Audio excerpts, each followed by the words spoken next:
안녕하세요. 저는 40대 후반의 여자입니다. 제 소개부터 먼저 드리자면 저는 이혼한 지 올해로 2년이 되었고요. 애가 둘이 있는데 둘째까지 완전히 올해의 성인이 되었습니다.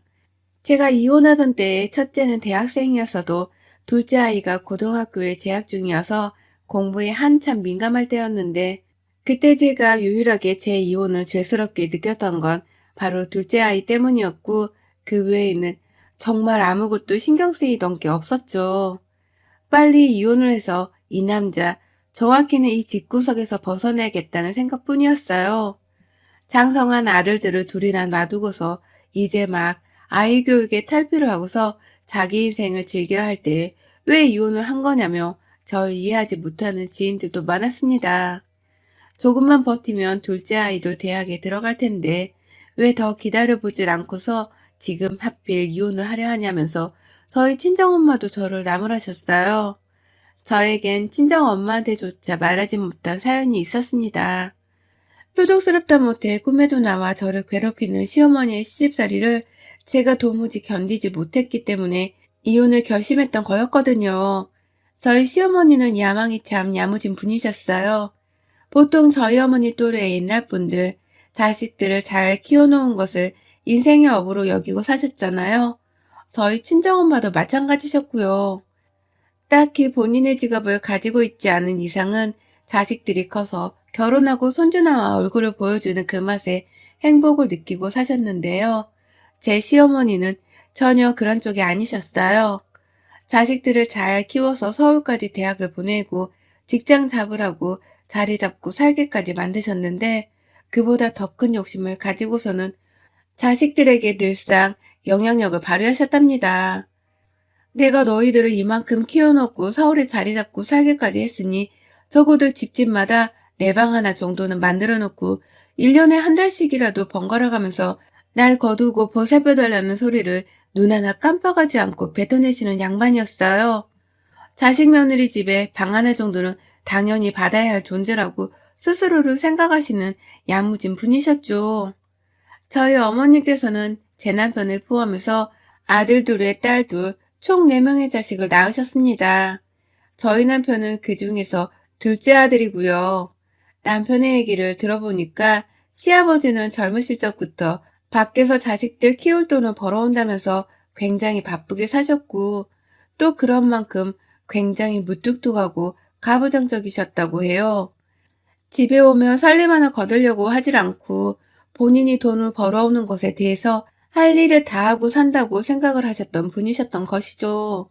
그러니 시어머니가 혼자서 내 자식들을 키우며 집안일을 다 책임져 오셨고 거기에 자녀 교육까지 다 도맡아서 자식들을 서울로 보내신 건데요.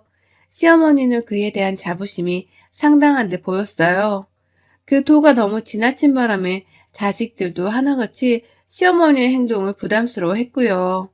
저는 잘 모르겠지만 제가 결혼하기 전에 저희 큰 아주버님네에 가서는 예고도 없이 합가를 하자면서 이삿짐 트럭을 불러 짐을 옮기셨다가 큰형님한테 매몰차게 쫓겨난 적도 있다더군요.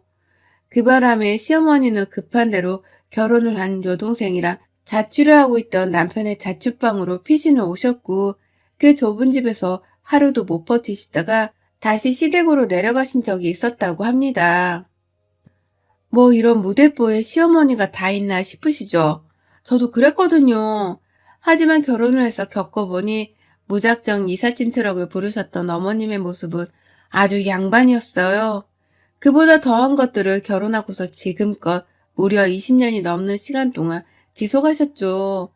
제가 결혼을 해서 며느리로 들어오자 큰형님께 다 못하고 살았던 시집살이를 대신 시켜보겠다면서 그 먼 시댁에서 서울 저희 집까지 찾아오셔서는 방 하나를 차지하고선 한 달이고 두 달이고 쉬다 가시는 양반이었습니다. 저 임신하고 배가 불러왔을 때에도 저한테 일거리 하나를 더 시키겠다며 굳이 배추김치 한 박스를 보내셔서는 시누이들한테 하나하나 나눠주라고 심부름을 시키시던 분이셨어요.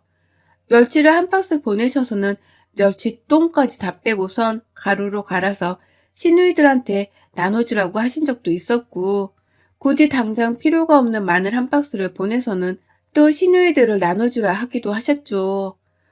당장 저희 집에 음식을 저장할 냉장고 공간이 충분하지 않았기 때문에 저는 냄새나고 썩는 걸 방지하라고 시어머니 말씀을 바로 들을 수밖에 없었답니다.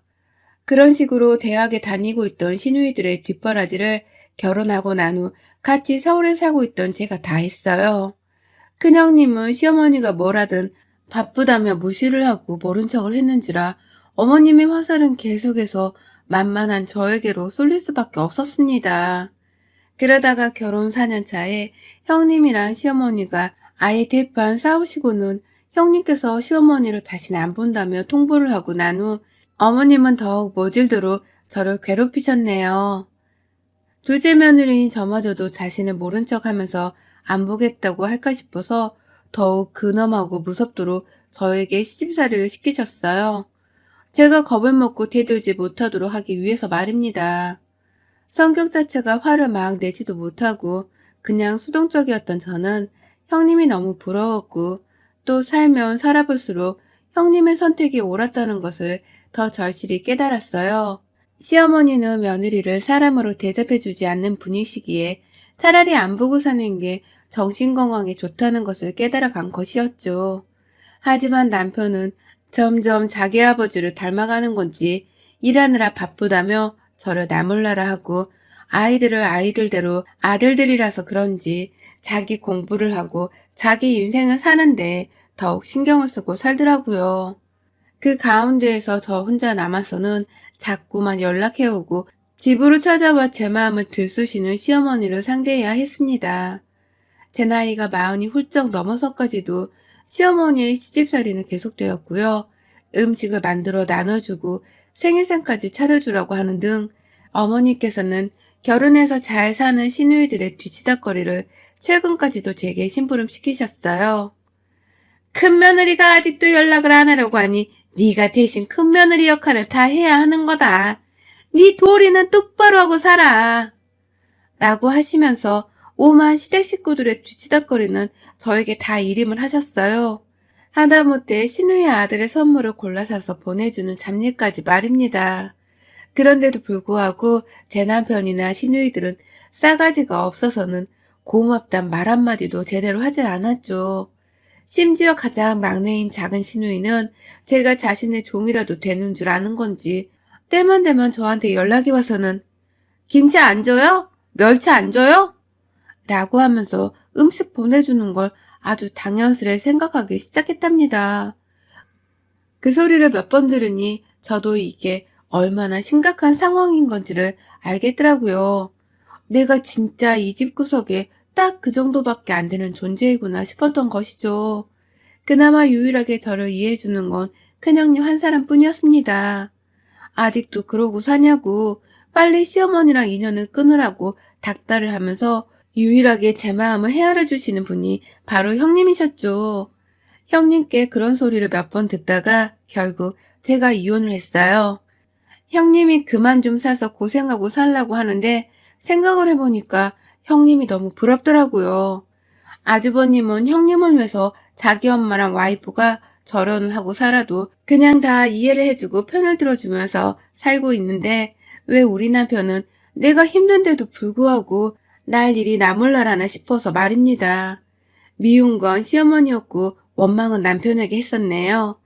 날 지켜주고 보듬어줘야 할 남편에게 받아버린 실망감을 되돌리기가 너무 힘들었기 때문에 신뢰가 바닥이 나버린 것이었죠. 부부 사이에는 신뢰가 정말 중요한 거잖아요.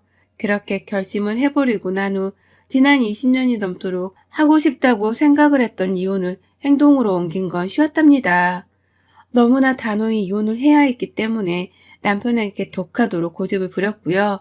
제가 제발 좀 살게 해달라고 남편한테 울고 불고 하면서 진절머리가 난다고 학을 뗐어요. 절대로 다시는 너네 엄마랑 보고 싶지도 않고 말도 섞고 싶지 않으니 날 좀 이 집구석에서 영영 떠나게 해달라고 딱 잡아 매달렸죠. 그러니 남편도 그런 제 모습에 충격을 받았는지 생각 좀 해보겠다고 하다가 결국 살림살이며 뭐며 다 손을 떼고선 친정으로 가버린 저에게 이혼을 해줬습니다.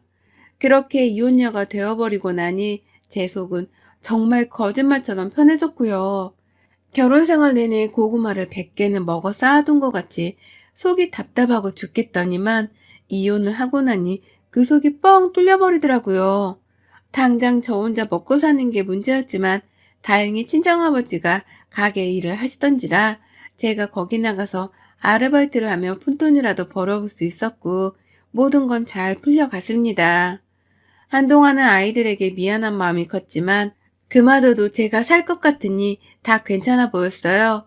그런데 이놈의 시어머니와의 인연은 질긴 걸로도 모자라 아주 철썩 달라붙어서는 쉽사리 떼어지지가 않더라고요.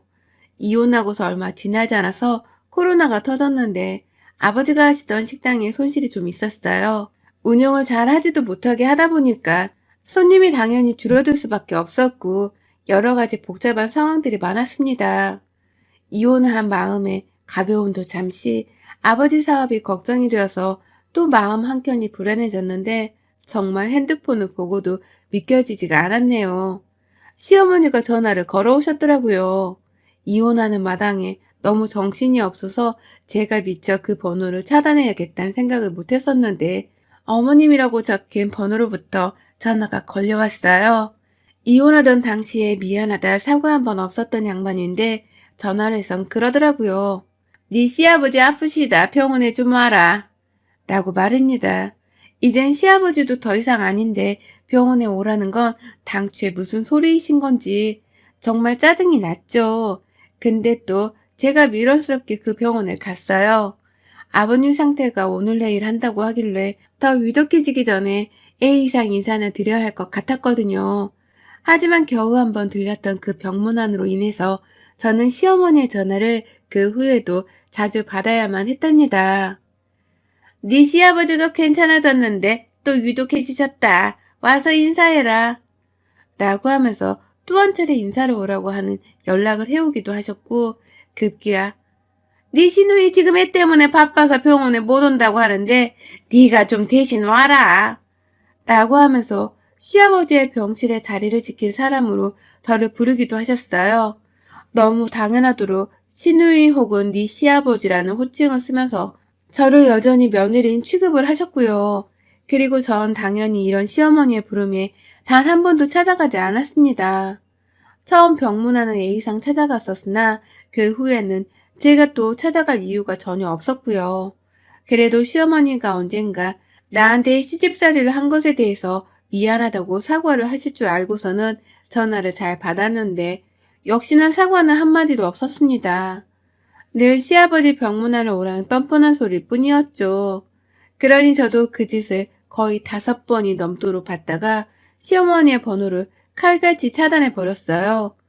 전 남편한테도 오랜만에 전화해서는 시어머니 욕을 한 바가지 하면서 다신 병간호로 연락 못하게 하라며 큰 소리를 쳤고요.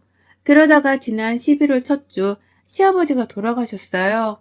둘째 아들의 말을 전해 들어보니 병원에서 오래도록 입원해 계시다가 집에서도 요양을 오래 하셨다고 하더라고요. 집에 있는 며느리들이 죄다 시어머니 때문에 하나는 결혼하고 하나는 이혼한 바람에 시누이들이 나서서 시아버지 간호를 했는데 막판에는 저희 남편 집으로 시어머니랑 시아버지가 다 와서는 병치레를 하고 간호를 하며 사셨다고 해요. 그러니 저도 시아버지 돌아가셨을 때 아들의 연락을 바로 받을 수 있었고요. 그리고 전 최소한의 도리만 지키고자 했습니다. 내가 이제 며느리도 아니고 그렇다고 유별나게 정을 쌓고 산 시아버지도 아니었는데 필요 이상으로 장례식장을 찾고 필요 이상의 일을 베풀며 며느리 짓을 할 필요는 없다고 생각했어요. 그래서 그냥 딱 한 번 최소한의 예의만 갖추고서는 남인 자격으로 장례식장을 찾았습니다. 입구에서 아들들이 저를 기다려주고 있었던 바람에 함께 아이들과 들어갔죠. 그런데 시아버지 계시던 병원에서 딱 한 번 마주친 게 다였던 시어머니께서 그 오랜만에 저를 보자마자 며느리 왔다. 니들은 이제 일어나라. 가서 좀 쉬고 있어. 라고 하시는 게 아니겠어요?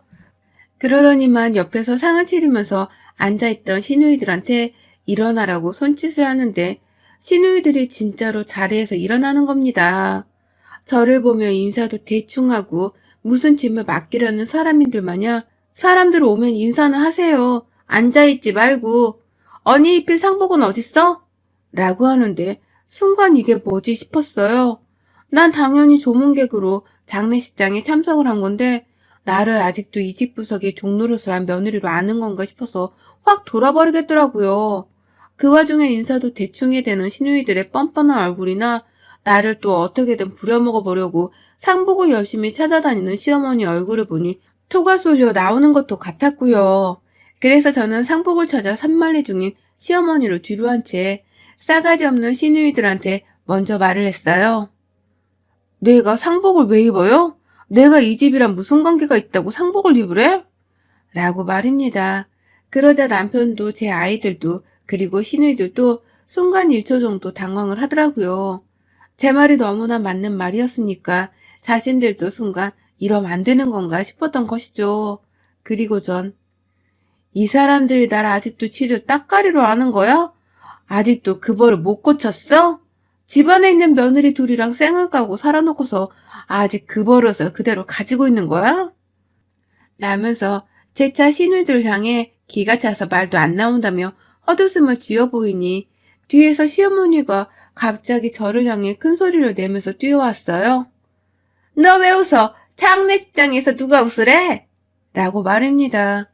본디 장례식장은 울기만 하는 자리도 아니고 떠나신 분께 조의를 표현하고 진심을 다해 안녕을 비는 자리인 건데 졸지의 장례식장에서 오랜만에 만나 인사를 나누고 있던 일부 조문객들까지도 저희 시어머니의 말씀에 웃음기를 싹 빼고서는 일동 침묵을 하셨어요.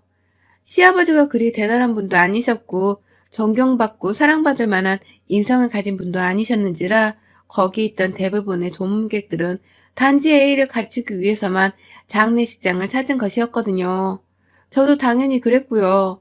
그런데 순간 웃지 말고 진지하게 조문만 하라며 절 다그치는 시어머니의 그 한 말씀에 모든 조문객들이 일단 똥 씹은 표정이 되어서는 저와 시어머니의 갈등을 불난집 구경하듯 쳐다보기 시작했어요. 저도 점점 그 사람들의 시선이 느껴져 얼굴이 달아 올라갔는데 앞에서 또 멀뚱거리면서 아무 말도 못한 채 시어머니가 절 혼내키는 걸 구경만 하고 있던 남편이라 눈이 딱 마주친 순간 뒷골이 땡겼습니다. 난 이혼을 하고 나서도 또 이런 소문을 당하는구나 싶어 억울한 마음이 컸어요. 남편을 향해서 느끼는 분노도 여전했고요. 자기 마누라가 어떤 취급을 받고 살던 말던 아무 신경도 쓰지 않은 채 그저 남일 보듯 뻔뻔하게 구는 그놈의 전 남편이 정말 싫었습니다. 그러는 와중에 앞에서 계속 입이 달려있음 말을 좀 해보라고. 남의 장례식장에 와서 웃긴 왜 쳐웃어? 왜 웃었냐니까? 라고 하면서 절 손가락으로 쳐대고 있는 시어머니도 정말 꼴불견이었네요. 결국 손가락으로 한 번 더 쳐보라면서 시어머니께 경고를 날리듯 저는 보란 듯이 한 대 더 친 시어머니의 만행에 폭발을 하고 말았습니다.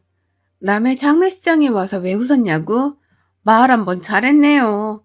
남의 장례식에 인사하러 온 것뿐인데 당신은 내 상복을 도대체 왜 찾고 있는 거야? 인연들은 하나같이 왜 나한테 장례를 떠맡기라는 듯이 자리를 비키려고 한 거냐고요. 이혼을 해도 이것들은 쌍으로 안면모술을 한 것들 같아. 어쩜 이렇게 변한 게 하나 없어. 라고 하면서 시어머니의 그 입을 싹 다물게 했고요. 남편을 향해서 야, 너는 내가 이혼을 하고서도 내가 이 꼴을 당하는데 주둥이를 쳐닫고 있냐? 등신 같은 자식. 저런 놈이랑 내가 20년을 같이 살았다는 게 분에 뒤지겠네. 이혼한 전 며느리한테 상복 입히려는 것들이 네 가족이라고.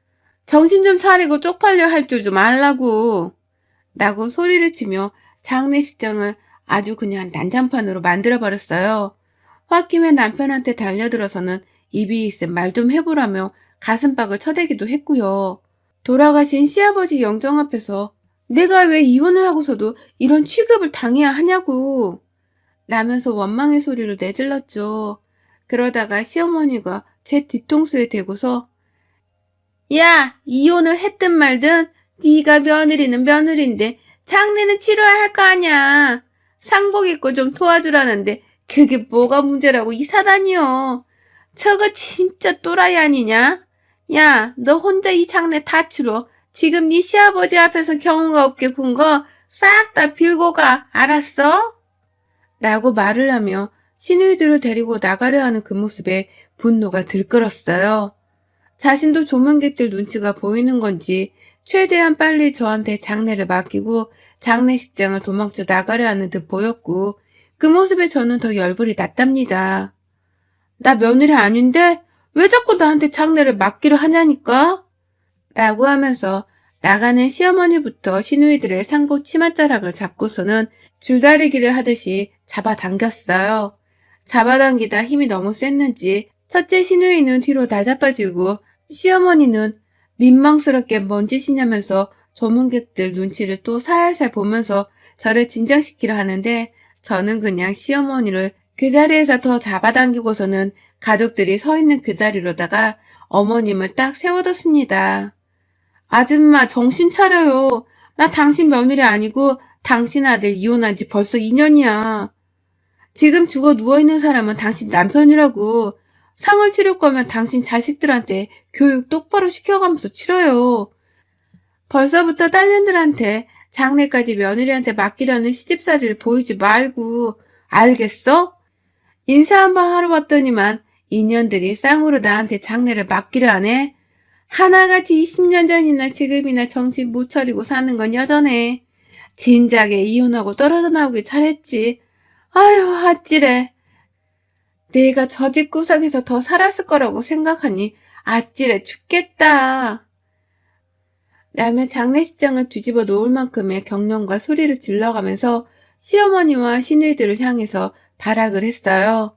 그 와중에도 변하지 않는 우리 남편은 심장이 쫄깃거리는지 어쩔 줄을 모른 채 집안의 난동을 지켜보며 한숨만 푹 쉬고 있었고요. 급기야 참다 저희 큰아들이 나서서는 남편한테 남자며 가정일 좀 똑바로 교통정리하세요. 이사단이 났는데도 아빤 가만히 있고 싶어요? 라면서 원망의 소리를 치더라고요. 저렇게 살지 않을 거라는 듯이 지 아버지를 한심한 듯 쳐다보는데 그런 아들의 표정을 읽은 건지 남편의 얼굴이 붉어져 갔어요. 그리고 저한테 뭐라 말이라도 걸어보려는지 제 얼굴을 쳐다보며 입을 쑥 내밀었는데 전 그저 할 일을 마저 다 하기로 했습니다. 지겨운 시집것들 이혼하고서도 이 지랄이네. 아이고 내 팔자야. 라고 하면서 한참을 더 남의 장례식장 안에서 난동을 피우다가 급기야 보다 못하고 나선 다른 조문객들의 손에 끌려 장례식장을 나왔어요. 그 길로 저도 사람인지라 쪽이 팔려서 바로 아들들이랑 택시를 타고서는 장례식장 라인 벗어났고 남편은 자꾸만 큰아들한테 전화를 거는데 아들은 그냥 다 꼴도 보기 싫어 죽겠다 라고 하면서 핸드폰을 꺼버리더라고요. 그 길로 저희 애들은 제 친정에 와서 하룻밤 묵고서는 다음날이 되어서야 늦지막히 할아버지 장례식장에 갔고요. 저희 큰아들은 원래도 알고 있었으나 그날 자신의 아빠가 얼마나 무능하고 모자란 남편인지를 새삼 깨달았던 듯해요. 갑자기 비혼을 선언하네요. 한참 젊은 나이의 청춘이 아들이 말입니다. 제가 안 좋은 결혼 생활을 자식한테 보인 바람에 이 아이가 이렇게 비혼을 선언한 게 아닌가 싶어서 미안함도 크고 괜히 이게 다 저 때문인 것 같아서 저도 마음만은 절대로 편하지 못하답니다. 남의 장례식장에서 그날리를 피운 게 절대로 자랑스럽지도 않고요. 하지만 그날 뭔가 변화가 있었는지 시어머니께서는 바로 짐을 싸고서는 큰 시누이 집에 들어갔다고 하고 남편은 남편대로 다신 들어올 생각 말라면서 문을 걸어 잠궜다고 하네요. 그리고서는 아들이 그러는데 남편이 혼자서 술을 마시다가 제 이름을 부르면서 울었다고 합니다. 20년을 같이 살다가 이혼당하고 엄마란 사람은 여전히 저 모양이니 자신도 스스로가 최악의 지압이었다는 것을 새삼 느꼈던 것이었겠죠. 그나저나 시어머니는 남편보다 더 재수가 없고 못된 큰 시누이네 집에서도 사위 눈치를 분명 봐야 할 텐데 그 집에서 얼마나 버티다가 오도 가도 못하고서는 결국 시댁으로 내려가실지 너무 궁금하네요. 졸지에 멀쩡하다 며느리 둘한테서 팽을 당하고서는 얼마나 딸년들 옆에서 빈대를 붙을 수 있을런지 남편 장례식장에서까지 며느리 한번 골탕 먹여보겠다고 단체로 나섰던 우리 시댁 여자들, 정말 가지가지했던 사람들이 아닌가 싶습니다. 다시 한번 느꼈지만 저 진작 이혼하고서 이 집구석에서 나온 거 진짜 잘한 짓인 것 같아요. 여러분의 생각은 댓글로 남겨주세요. 오늘도 시청해 주셔서 정말 감사합니다.